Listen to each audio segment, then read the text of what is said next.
Hello, everybody, and welcome to the Propy Weekly Webinar, episode 136, Building a Meta Agent Course for Real Estate Agents. I'm Kelly Delanyuk, Propy COO, and I'm joined by Adam Brown, the VP of Business Development at Pillar to Post. So, Adam, last time I chatted with you in this forum, you were with Propy. I'm so excited for your new opportunity. Tell us a little bit about it. Yeah, well, I'm excited to finally hear how you pronounce your last name. I never knew that in a year and a half. Dolinick. So I've taken a role at Pillar to Post, North America's largest, oldest, and wisest home inspection company, a little bit more on the traditional side, but they're wanting to expand into technology, into national partnerships, and it was a really good opportunity. I've known those guys for years, so a little bittersweet to be here today on my last Propy webinar, but thanks for having me. I don't know if this is going to be your last. I have a feeling we've pulled you back in, so I'm not quite sure about that, but maybe.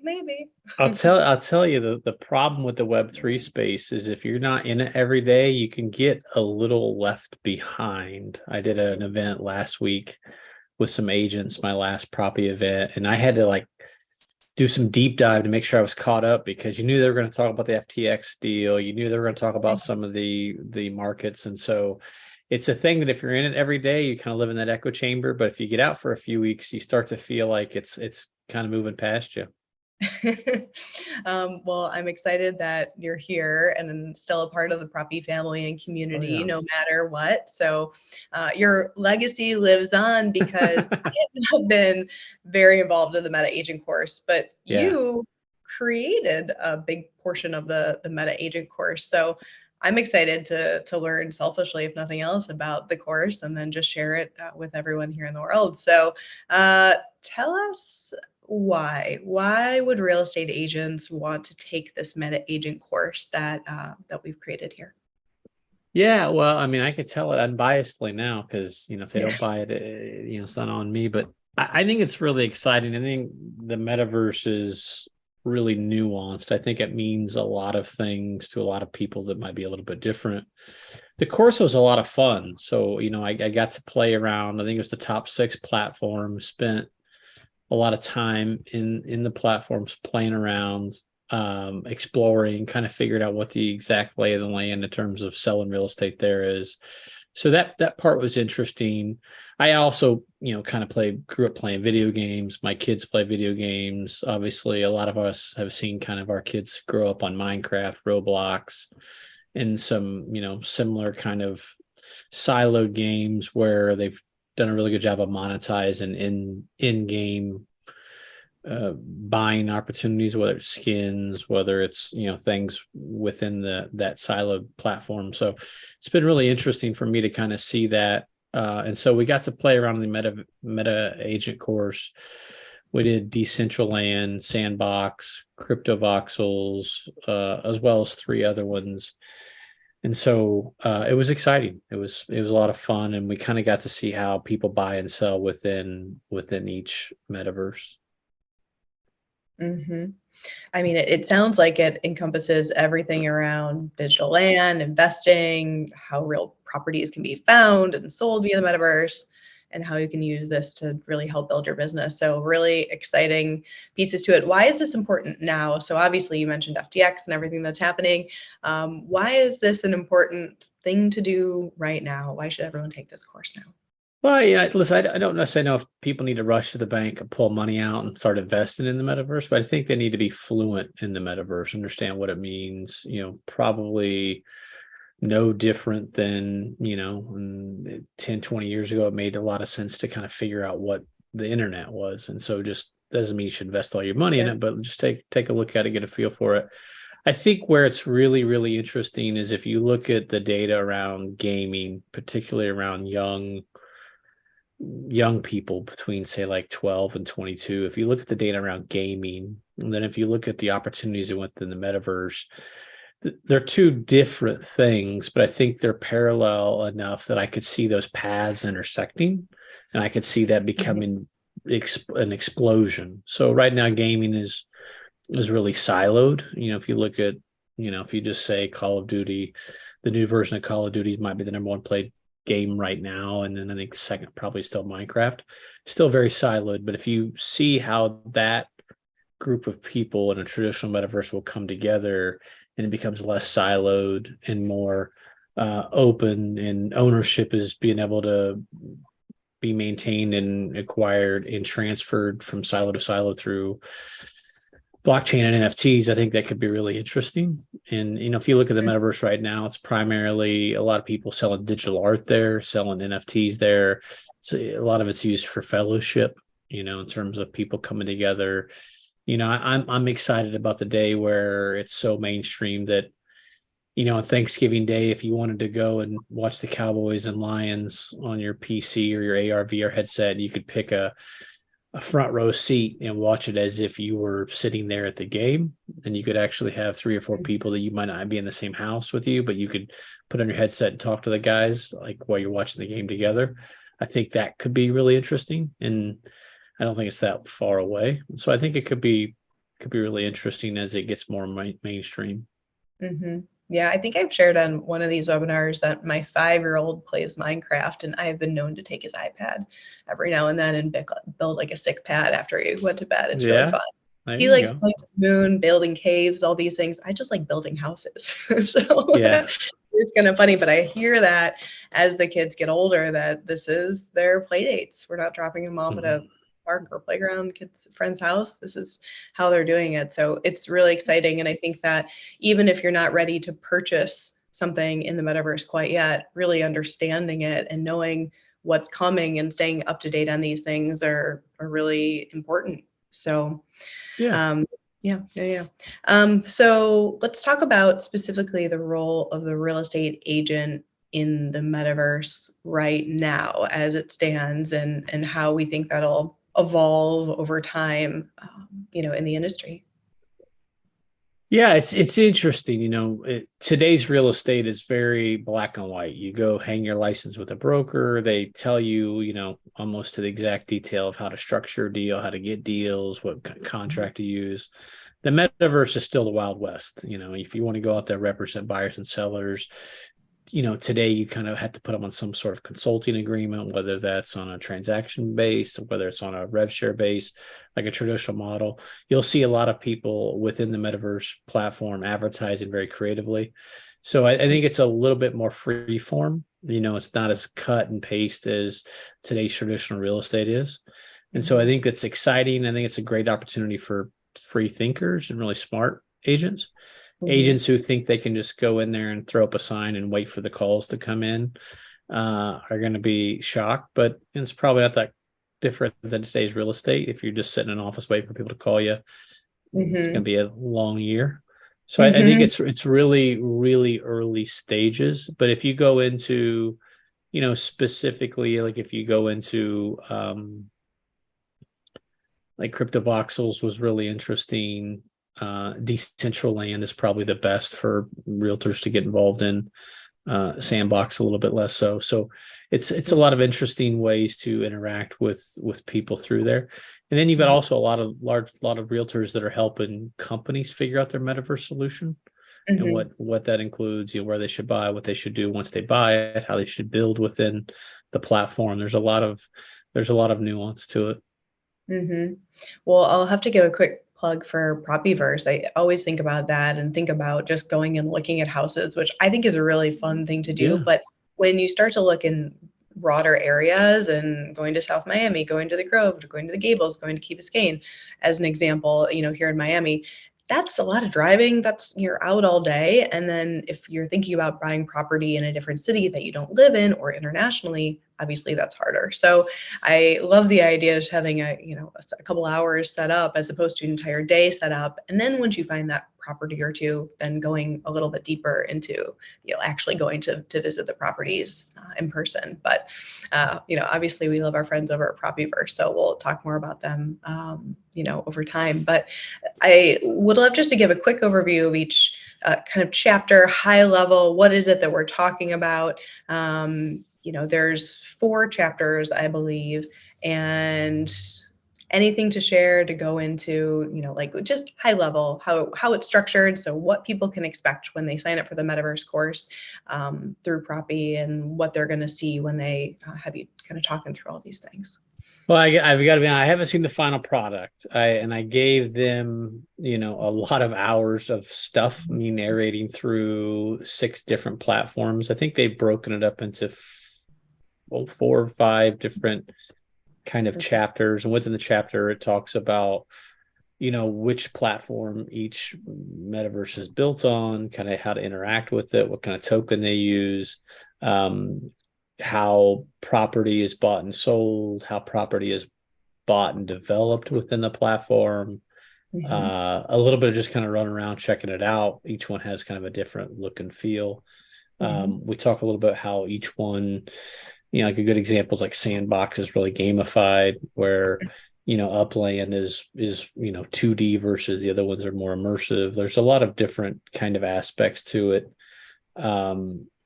It's funny, and they're still really early. I mean, they're still very siloed. I mean, the thing about the metaverse is that you got this uncoupling of siloed data and be able to kind of take your character from, to your point, Minecraft, your house you built in Minecraft, and kind of move it throughout the metaverse in different ways. It's all still very siloed. And so it's still really, really early stages. But I think the two that really make the most sense to me, I think Sandbox has done a really good job with it, and we do a walkthrough there that's in depth, but it's that's such an easy one to kind of figure out because of the marketing they do. So that one was really interesting. I thought Crypto Voxels was really interesting from the art perspective, the NFT perspective. It feels like they've done a really good job there. So it was fun. I sent them a lot. I haven't seen the final product yet.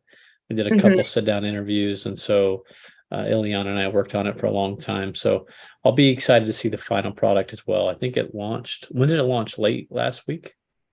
Yeah, just recently I saw it come out. So I haven't had a chance to take it yet either, but I will, and I'm excited to. So they're probably going to make me pay for it now that I've moved on. I think we can get you a discount. 20% off. Yeah, I don't doubt it. All right. Well, sounds good. When does the Propyverse come out? I'm really excited to see what Rick and Nina and all those guys are working on over there.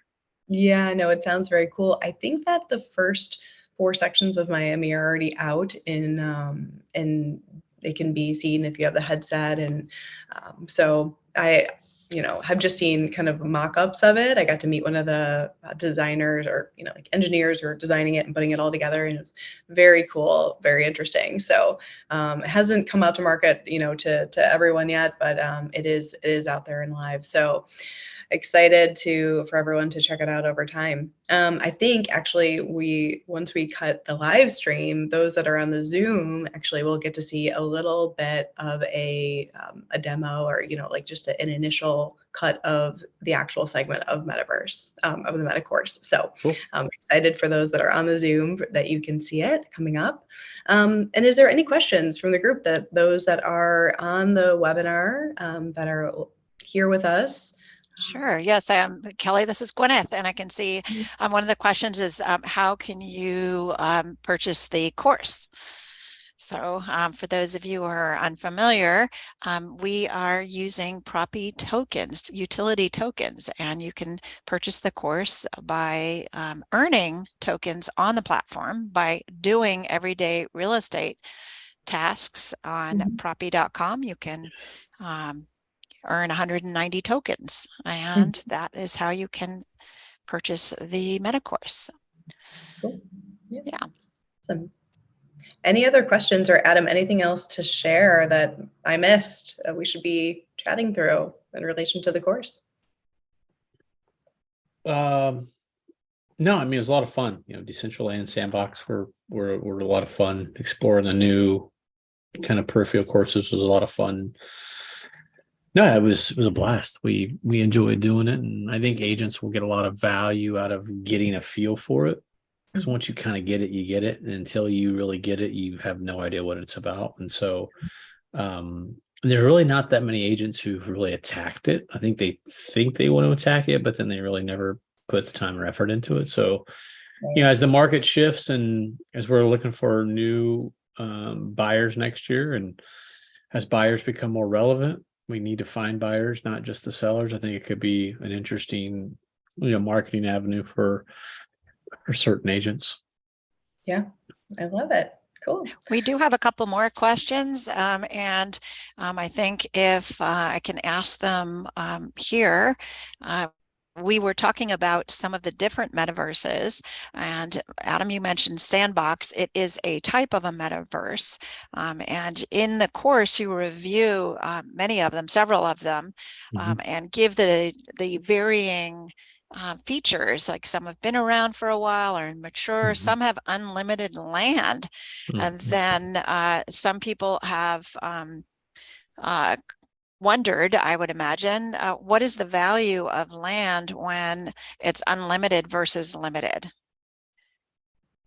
So in the places I saw that you said that some lots are 10,000, what was it, $10,000, 10,000 ETH in one of the metaverses, for example. So with lack of inventory, the demand is high and then therefore expensive. So I love how you compared the different metaverses that were included in the course.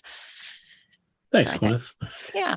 Scarcity is a funny thing, and that's what people sometimes they don't understand the beauty of Bitcoin because it is so scarce. There's 21 million tokens ever produced. There'll never be more. They'll actually, they get halved through the mining process. So, and then you have your really hardcore Web3 enthusiast where they'll make fun of the fact that, the US Treasury, we can always go out and mint more gold. We can go out and print more dollars. Bitcoin's the only thing with scarcity. The metaverse is funny. There were a few that had scarcity. Some didn't. Some talked about they were going to launch new plots or squares of land. So dig into that, check it out a little bit. There were definitely heat maps of each metaverse in terms of where they had built out where people and traffic were. And so, not all land in the metaverse is created equal. And to your point, Gwyneth, it is a very good point. The scarcity aspect is a little gray on some of them. And so it does get interesting when you look at it. Much like an NFT collection, they all kind of have white pages and kind of roadmaps that you should read into, and only buy or invest in the one that you believe in, kind of their vision. Because if you believe in that vision, it's not that different than an NFT collection. If you like where they're going with it, then your beliefs of what you think is fun or right aligned, then it's probably good. And if you don't, then don't invest. Right. Good point. That was a question at the Cantor Fitzgerald conference that I spoke at a few weeks ago. It was just a few weeks. It was right after FTX, and they said, "Okay, what's everyone think about this?" And I said, "Well, gosh, as an investor, one of the first lessons I learned was you have to do your own due diligence, right? Yeah. Not trust necessarily anyone else, even if it is someone that you respect and have followed in the past in terms of investment. So I gotta do your own tough work and make sure that you're buying the person that's leading anything as much as the product that you're buying." Yeah, that's the biggest thing about crypto that is odd to me is, it's really is peer to peer. It's the first time ever that two people could pay each other with no intermediary involved. And it's like either by design or by, self-imposed will on their part. But Coinbase and FTX and all these exchanges have kind of leveraged themselves on us. And I don't know if it's because we're all so afraid of losing our passwords or it's so confusing that we think we need a middle person to help us out. But it's not hard to believe that a group of people that, ran the company out of the Bahamas with no oversight or regulation, who kind of held up their hand and said, "We'll hold a bunch of your money for you," with no one actually looking over his shoulder. It's hard to believe that didn't go well. Right. Yeah. And then you read what they're up to and you're like, yeah, bunch of lunatics running around doing wacky stuff after hours and during hours. Sounds like the real world, actually. But if I put my money in a bank, I know it's FDIC assured up to X amount of dollars. I know the U.S. government for better or worse, has some oversight to it. I know with Coinbase, they're a publicly held company. They have to be held to certain standards. Yeah, like I know Tether is a US backed stable coin that actually is pegged dollar for dollar to the US dollar, whereas, the Luna Terra fiasco was algorithmic. Like, to your point, Kelly, you really kind of have to dig into it. And if you're like me and you're not smart enough to really know all that stuff, don't put a bunch of money into it. Because if they're smarter than I am, then they're probably going to be able to get over on me at some point. And so, it is a bummer. Everybody laughs about the FTX thing, and they think it's funny, and the naysayers wanted it to go badly so they could have something to point to. But there's a lot of people who lost a lot of real money. Real money, yeah. No one seems to care about, and that's what's weird to me. Yeah. Well, we could certainly talk about FTX for a while. It's a hot topic for, I feel like every phone call, going to be a big Thanksgiving dinner topic for at least, probably to mine, but some families. We do have a couple of questions. So one is, how and when will the interoperability between different multiverses realistically change the way that we play in the multiverse? So you touched on that, and how are these going to all work together? And as more and more come out, will there be one winner? Will there be multiple winners? How will that adjust a way in which we live and play in this different world? Good question. I think it will happen in gaming before the metaverse. I think there will be 2 or 3 major developers of games, whether it's Activision, Blizzard, whatever, that come together and say, hey, listen, let's put some of these major blockbuster titles in some sort of collateral universe where you can go from one to the other to the other. I think that's where it will start. And then from there, I think it'll progress. So that's where I think it'll start. I think it'll start in gaming, then go over to traditional metaverses. Yeah. There's also a question about just sandboxes. You mentioned sandbox a few times and other things. So can you maybe just for some of those that are a little bit newer to the space and still learning, just talk about what sandbox is a little bit more?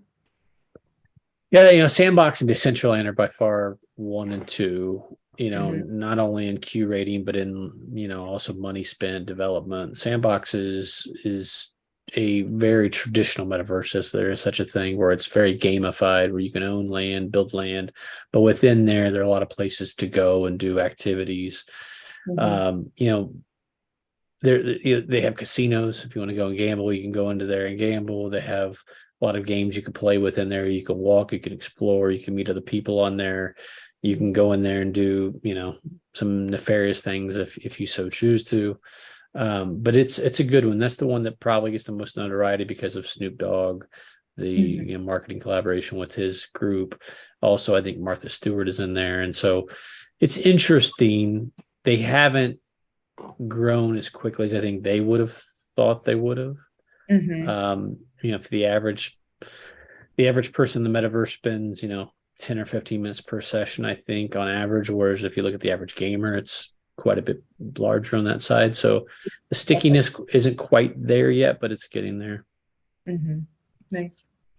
All right. Well, we need to save a few minutes for those that are on the webinar to see the clip of the Meta Agent course that we're going to show. So any other questions, get them through right now. Otherwise, Adam, this was a pleasure. Thanks for having me. Yeah. It probably won't be the last time. We'll get you back. Oh, wait, one last question. How will homes be found? How will homes be found on the metaverse? By searching, right? And so I think in the central or super world, I think it's coordinates, and then in other places it's addresses. So in a multitude of ways is my... Yeah, Super World's funny because it's actually just built off kind of a derivative of Google Maps. So it's really interesting. But like Decentraland and Sandbox, you can't find your specific home on there. They have just lots of land that you can build kind of in a Lego, Minecraft, texture format. In the Propyverse, I think you can actually explore by real homes. So it's more of a Google Maps meets metaverse. But each one is a little bit different. Yeah. And now the questions are piling in. Do we know if we'll ever be able to connect multiverse property with real property? And I think we just said yes. So yeah, we're able to make that connection already. yeah. Well, I think you can digitize your home, mince it, own it when you close on the house, and then be able to have multiple photos, be able to do interesting things, floor plans, a lot of things with it. That way, if you were ever sell it, it would all be there, all that data. But we're just so early in that process that the sky's the limit on things we can do. Cool. All right. Well, good stuff. Thank you, Adam Brown, for Thanks for having me. Talk to you soon. Webinar, episode 136. 136. 136. We're out. And then Gwyneth will help show this video for everyone that's able to stay on the actual webinar piece of it. So Gwyneth, take it away. Thank you. We'll say goodbye to the live stream. I'm going to stop the live stream for the live streamers. See you, Ted. See you, Vanessa. Please join us